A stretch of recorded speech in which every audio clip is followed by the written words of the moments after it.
Well guys, the Blue Tribe finally went to Tribal Council. After weeks of them not having to go to Tribal, they finally had to go. And it did not disappoint. I was looking at the breakup of all the different factions. I thought this is going to be chaos. Perhaps that's the wrong word, chaos, because it wasn't all these factions fighting each other. It was all the factions united to take out Sam. So it wasn't chaos, it was more like a massacre. It was an absolute massacre. Every single person on that tribe, except for Mark and Sam herself, voted for Sam. It was a slaughter. Wow.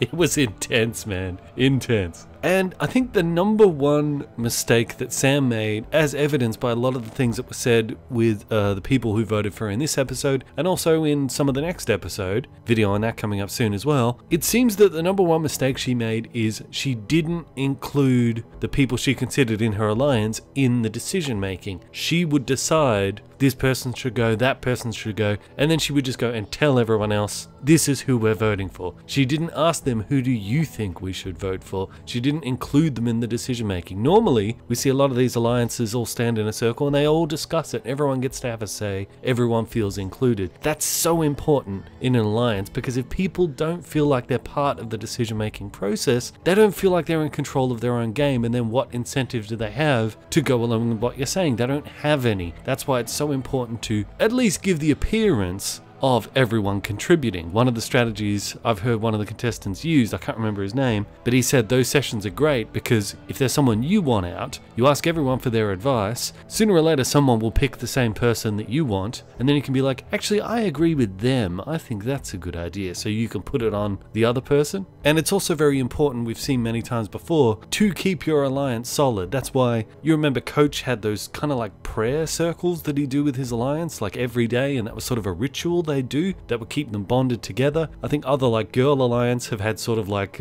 rituals where they'd like braid each other's hair or whatever they do, but it's like constructing little methods like that to keep your alliance tight is so important. And apparently Sam just didn't bother to do that. She didn't include them in the decision making. She didn't bother to make sure that everyone's solid, and it just broke apart. It broke apart pretty much at the first real challenge that alliance got. I mean, the only other time they went to Tribal was like the first episode, and nobody really knew each other then. So this was like the first test, and it just shattered like glass. But we'll cycle back to the Blue Tribe at the end of this episode. The Pink Tribe actually got a break from Tribal, which was a relief for all of them, and seeing Tara flip out after having been blindsided at Tribal Council last night, that was pretty hilarious. I actually particularly loved it when she was flipping out at Peter, getting so angry at him for switching sides on her, which is exactly what she did to Tess only a couple episodes ago. But now she's like, how dare you do the same thing that I did only a couple episodes ago? What kind of a monster does that? That happens a lot in Survival, where people are on the receiving end of those moves. They're like, oh, it's awful. But you know, they did the same thing. And it looks like Tara had like she broke down. She had like a crying session. And I can sympathize though. I mean, she mentioned that she feels like with all the work and all the sacrifice she did to get on the show, and I can appreciate that, having tried to go through, having like applied for this show, it is very difficult just to get on the show in and of itself. And then for her to make it as far as she did, and all that work, all that sacrifice, and then one mistake, and she's like, oh my god, my game's over, and that it just hit her all at once. So I do have sympathy for Tara for that. But I don't think Tara is doomed to be voted out just yet, because I've been waiting for like either a tribe split or a tribe swap to happen soon. Based off the promos for the next episode, it's could be coming up very soon. I think that might actually save her. I think that might actually save her. And even if it doesn't, when you look at the alliance chart, there's still enough pieces on the table that she can move them around if she needs to. It's 3 versus 5, but one thing that can change the numbers again is everyone does identify AK as a major threat now. And was it Ziggy who said that she does realize that if she's sitting next to AK, she's not going to be able to beat him at the end, so she is going to need to turn on him at some point. And I'm sure that same thought has occurred to many other people on that tribe. So she's down, but she's definitely not out. There's lots of different things she could do.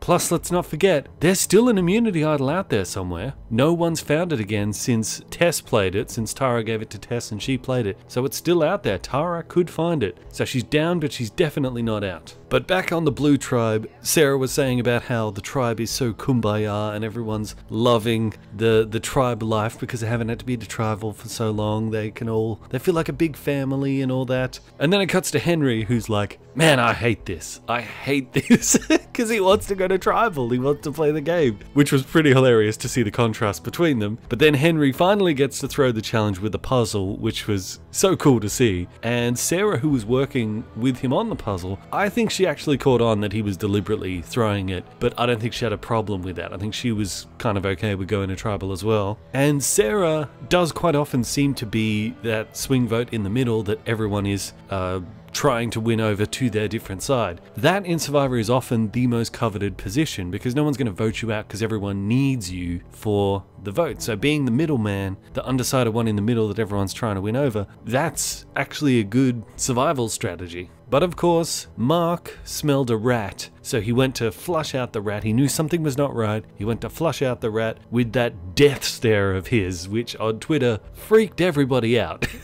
That was a genuine death stare. Like, I mean, I'm sure that's the last thing a lot of like Taliban guys actually saw before they really did die when he was in the SA. So it's literally a death stare. He's scary, man. He is scary. Just a good thing they don't allow any violence on that show, because he would totally kill everybody. But ultimately, with the entire tribe against you, there's not much you can do, and even if Sam and Mark did know what was going on, there's nothing they could do. They can't have the immunity idol because Henry's got it. It seems like it's impossible to break up all those other people who are against them. So yeah, I don't think there was anything that Sam could have done to avoid getting voted out, even if she did know what was happening. And it goes back to, as I said at the beginning, you gotta keep your alliance solid. You gotta include everyone. You gotta make everyone feel like they are included in the decision-making process, even if they're not really. Just, you gotta make them feel that way. And you gotta come up with little rituals to keep your alliance solid. And when Sam gives her version of what everyone's going to do, if we imagine that her alliance was solid, what she did have planned was actually pretty good. She was going to have it that all of the girls vote for Michelle and all of the guys vote for Ben. And then Ben and Michelle, each of them thinks the other one is going out. Which, if the alliance was solid, would have been a really good plan because neither Ben or Michelle would have been able to figure out what was happening. Even if they did sort of work together, they would have held their cards close to their chest because they both think the other one's going out. So that's actually a good way to do it. And it would have worked, but of course she didn't keep her alliance together. But the quote of the night was, "Monopoly Jacqui."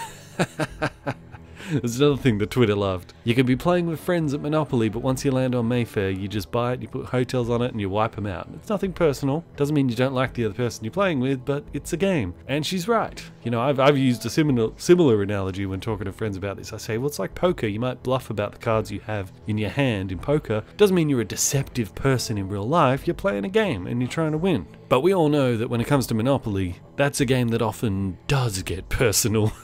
It's really not a nice game to play with friends because it's always like it gets to the point where when you start winning and the other side starts losing, you start to feel sorry for them. So it's like, oh, don't worry about paying me rent. But if you do that, then the game goes on forever. So you have to be completely mercilessly crush the other person. Otherwise, the game doesn't end. It just keeps going on and on. So yeah, it's not a friendly game, Monopoly. So ultimately, now that the power couple of Sam and Mark has been broken up, the chaos that I foresaw for this tribal council will be postponed to the next one because that's when it's going to break apart into different factions and there'll be like this full-on free-for-all amongst the tribe. Then I'm looking forward to seeing that because I really want to see how Henry and Luke go up against each other, and there's lots of different power players in that tribe who I'd love to see go head-to-head with each other. So if you've enjoyed this review, this analysis of Survivor, feel free to share it around on social media and all that because it's a little bit difficult with recommendations on YouTube and stuff. That's difficult to get going. So please help by sharing it around, and until next time, I'll see you guys in the comments.